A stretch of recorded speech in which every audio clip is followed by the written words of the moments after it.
As the world watched the president, sick with coronavirus, go to the hospital in a helicopter.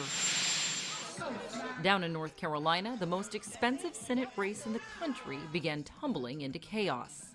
My phone's notifications were going off like crazy. Republican Senator Tom Tillis revealing he too tested positive for COVID-19 just one day after sharing the debate stage with Democrat Cal Cunningham, who, after wishing Tillis well and saying he'd also get tested, dropped a bombshell of his own Friday night, apologizing for sending romantic texts to a woman who is not his wife. Friday's big news would be big news in any election year. It's unclear how big of an impact it's going to have this year, just because we seem to have big news very regularly. Tillis says his diagnosis won't stop him from campaigning virtually and working to confirm the president's Supreme Court nominee.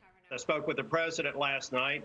He gave me a call to check in on me. I'm glad to see that he's doing well, too. We're ready to get back to work. Considered one of the most vulnerable senators in Washington, Tillis was photographed at a private White House reception for that nominee without a mask, not social distancing.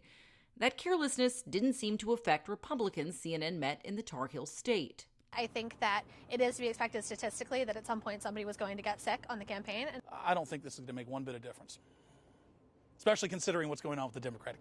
Cunningham has worked to create an uncontroversial image while raking in donations and leading in the polls.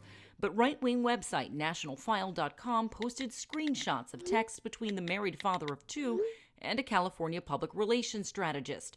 The Iraq War veteran, who has centered his campaign on character, called the woman, quote, historically sexy, writing, "would make my day to roll over and kiss you about now." The messages weren't dated, but he referenced being nervous about the next 100 days, suggesting they may have been sent during the campaign. Certainly, I think the greater risk is for Cunningham and the sexting news in his case.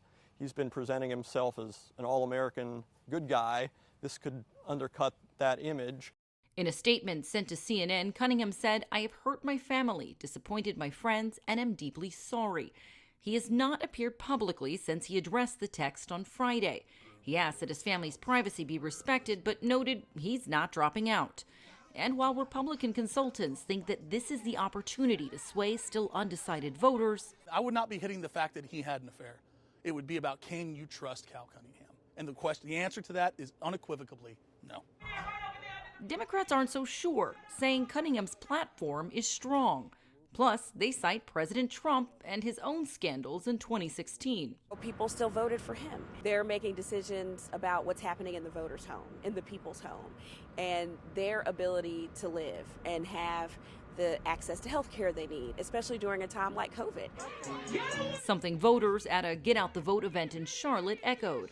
I don't think sexting has anything to do with the ability to run anything in office. See how it did not affect Donald Trump in the election 4 years ago. Still, in a state that's been voting for more than a month with nearly 400,000 ballots already accepted, at least one voter told us she is now undecided. I'm not sure. Too many things happened over the last couple of days.